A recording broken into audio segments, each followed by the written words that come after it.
So thank you, Angel. Well, I'm going to,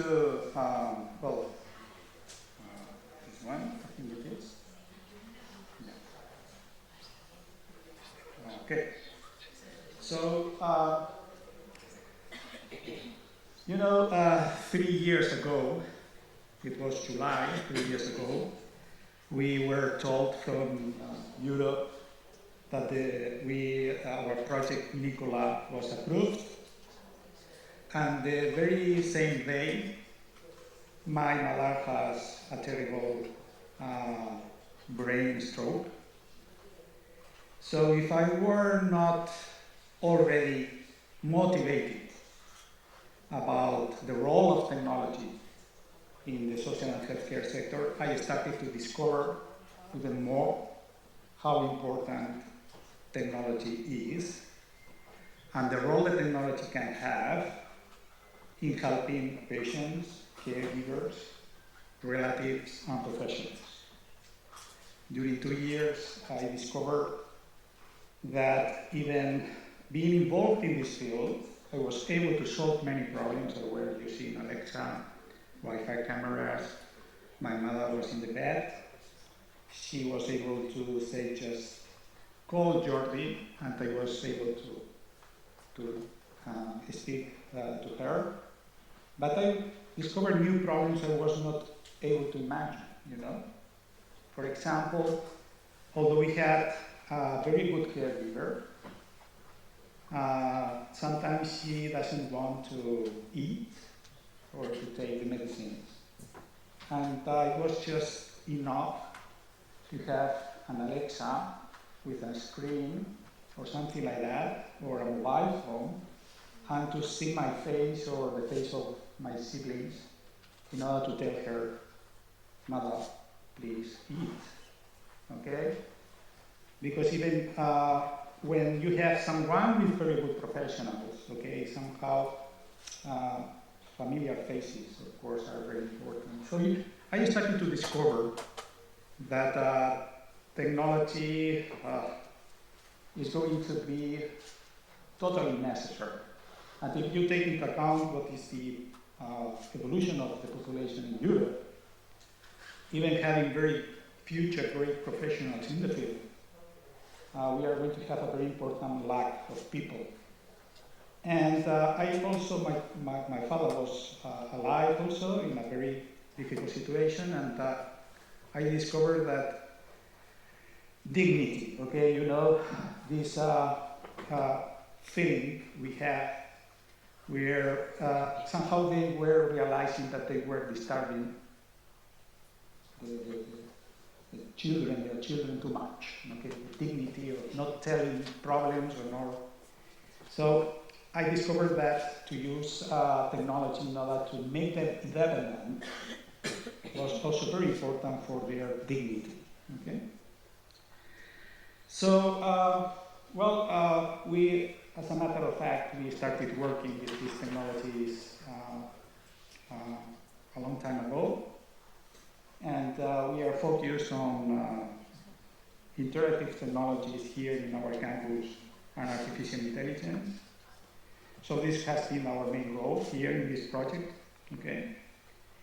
And I'm going to start with this slide that many Spanish people maybe they are aware of what happened a few months ago. This man, Carlos San Juan, a retired medical doctor, became famous in Spain, okay?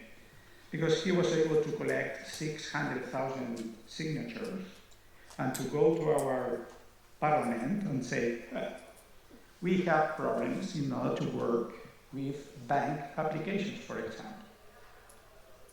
So I'm old, not idiot. So I'm not familiar with technology.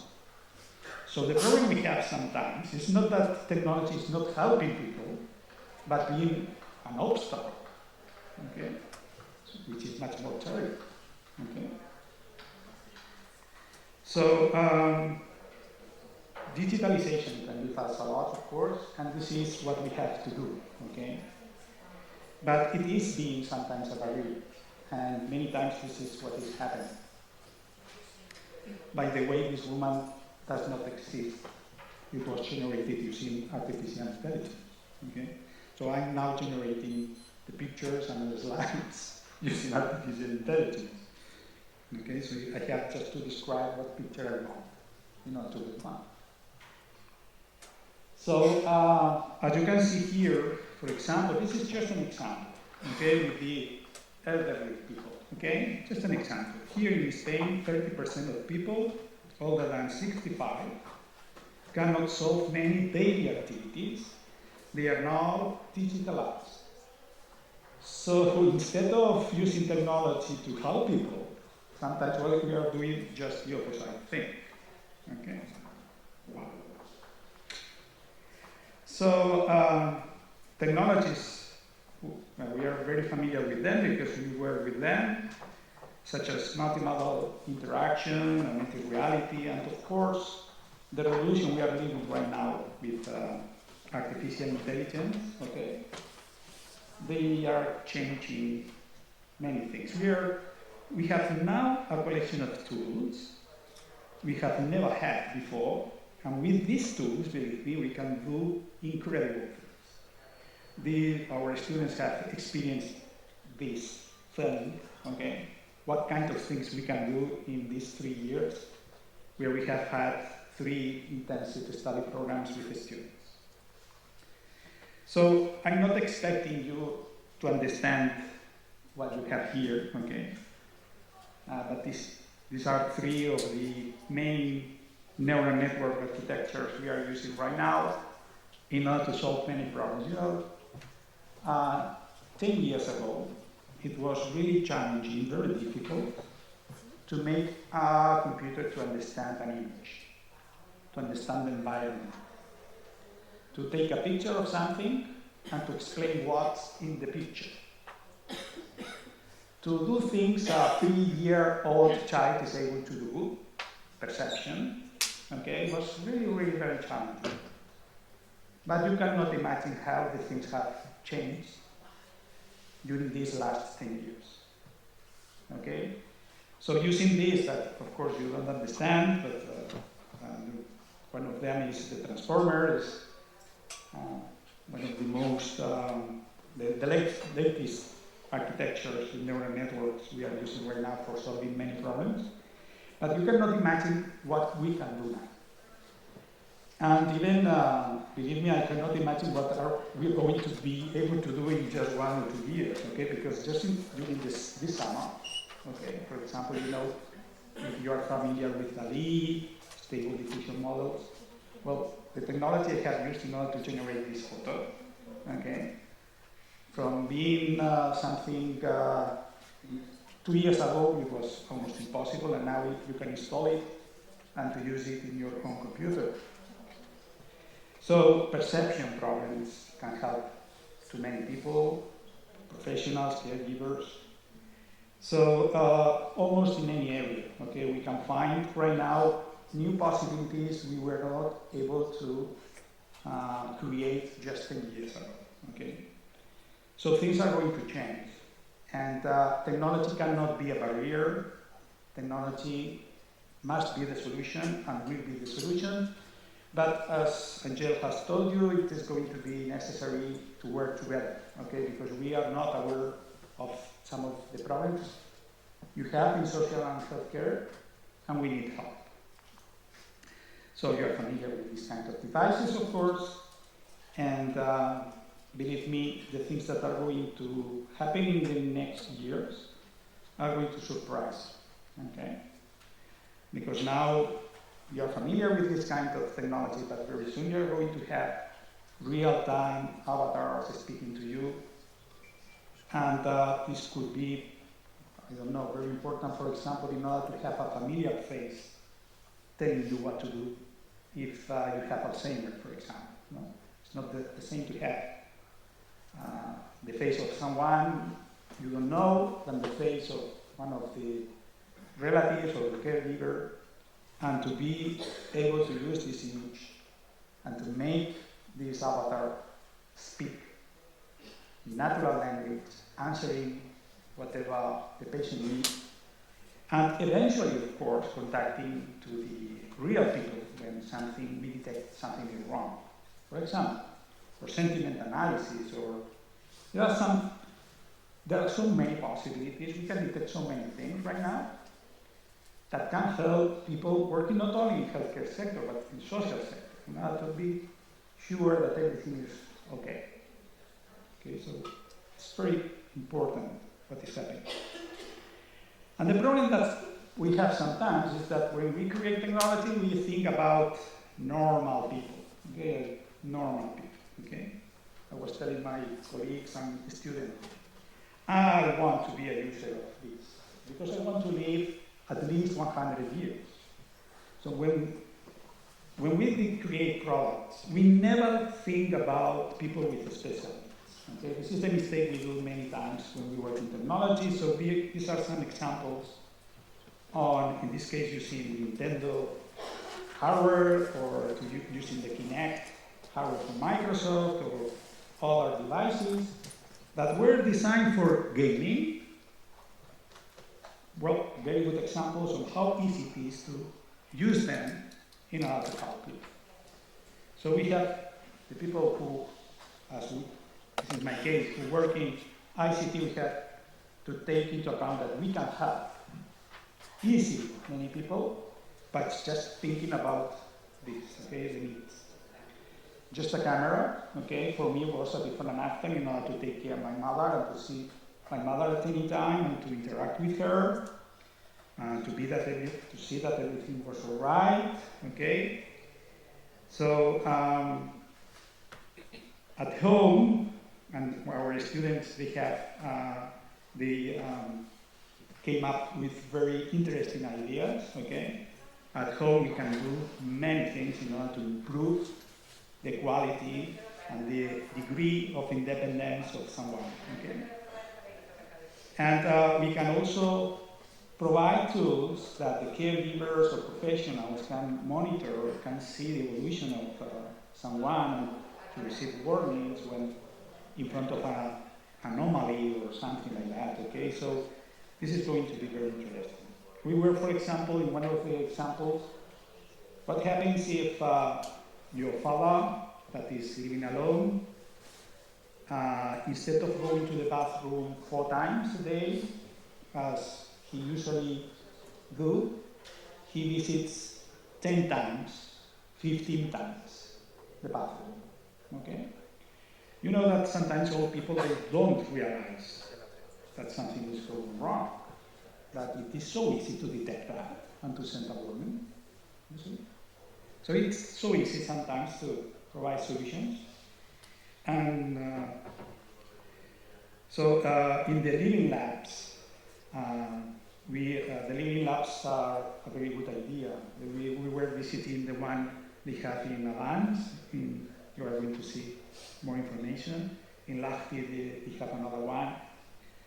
They are doing these kind of things. They are using the latest technology and they are evaluating this technology with potential clients, customers.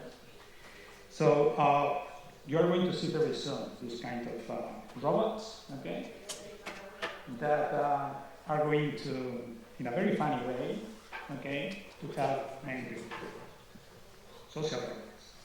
And of course, everybody is wearing a smartwatch, something like that is becoming very common.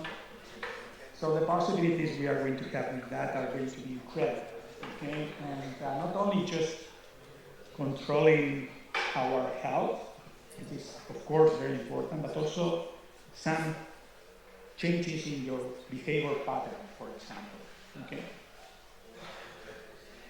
Well, this slide is just an example of something we have been playing with, okay? This is just to see how easy it is to solve problems now. No? We were using them these days, okay? They are called Click. The company is Click, and they are little buttons, Bluetooth buttons. You can attach everywhere, okay, in the house. You can put specific icons or whatever. And just by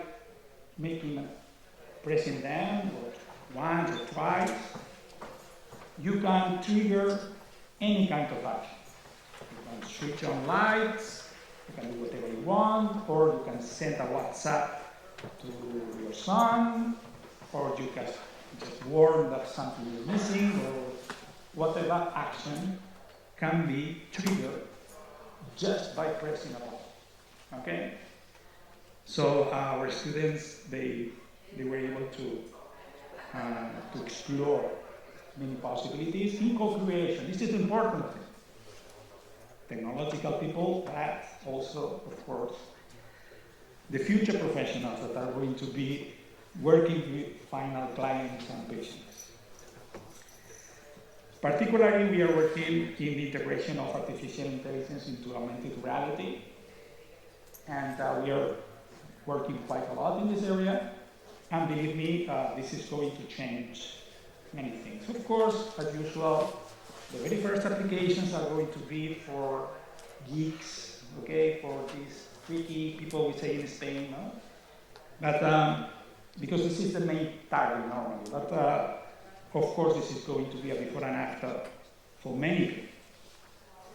So these are some of the things we have been doing here, just in 2 minutes away from here, working with old people, people with Alzheimer, okay, cooperating with our hospital, with José Manuel Autor. We have been, of course, doing chatbots and working with Alexa. We have created communicators in order to facilitate the interaction of people with some kind of impairment. Here, what you are seeing is, what you have seen is, this is a brain-computer interface specific for the virtual cortex, so we are able to detect what the user is looking at, okay? What is the pattern the user is looking at. So this is a very good example. This device was created for gaming. And we contacted the company and we said, what? Gaming? You cannot imagine what we can do with this kind of devices with people that are maybe unable to communicate. Combining this with a kind of an application that you can see on the top that we created a few years ago, someone can communicate and can say many things. So this is some of the things, just an example, some of the things we are working with in our lab. What you have in the top left is very interesting because we are using augmented reality with artificial intelligence in order to assist operators in shop floors in the industry. Okay? So they are able to give instructions, okay, in augmented reality, okay. These instructions are anchored to the physical world, but what we are doing is that we are also validating the action of the user. So if you have to switch on something, you're going to see a kind of arrow telling you have to switch that in order to do whatever. And nothing is going to change till you don't switch it on. And the application is going to, using artificial intelligence, to validate that you have switched it on. And here we are reading in real time a gauge, okay, analog counter, okay. So of course we are doing that in the industry. Why? Because they have money. But yet, can you imagine this at home, where you have problems in order to cook because you don't remember something, or in the laundry machine, or can you imagine that we can validate that maybe you have done something wrong and this is dangerous? Okay? So this is, of course, something we have to do. The problem sometimes we have is that we don't have money in order to develop some kind of these projects. It's a pity. And funding is problematic sometimes in order to develop this kind of things. Okay, so we have money for doing that in the industry, but we have problems sometimes in order to create that in a very important sector that is social and healthcare. Okay. So a new collection of devices and technologies are going to be available in the near future. We have many possibilities right now. So one of the questions I'm going to do finally is always related to that. Is this dangerous for the professionals? Are we going to lose our job? Is technology going to somehow make unnecessary real people? No, at all. Okay. What new technology is going to help us quite a lot is to make the professionals to focus on what they are really good at, which is interacting with people, making important decisions, and helping them, okay, when it is essential. A human being, when it is essential, of course, a professional. So all this material is going to be available by the end of the year, and you are going to be able to see some of these technologies and explanations about these technologies. And you're going to see that if you like Black Mirror series in Netflix, you can watch it. Be careful, because it's quite dystopian. Okay? Don't think that the future of technology is going to be like that. Right now we are working with the metaverse, and some people are saying, wow, terrible, 8 hours a day with classes. No, this is not the idea. The idea is to use the technology whenever it is really interesting. Okay? So thank you very much. Thank you very much.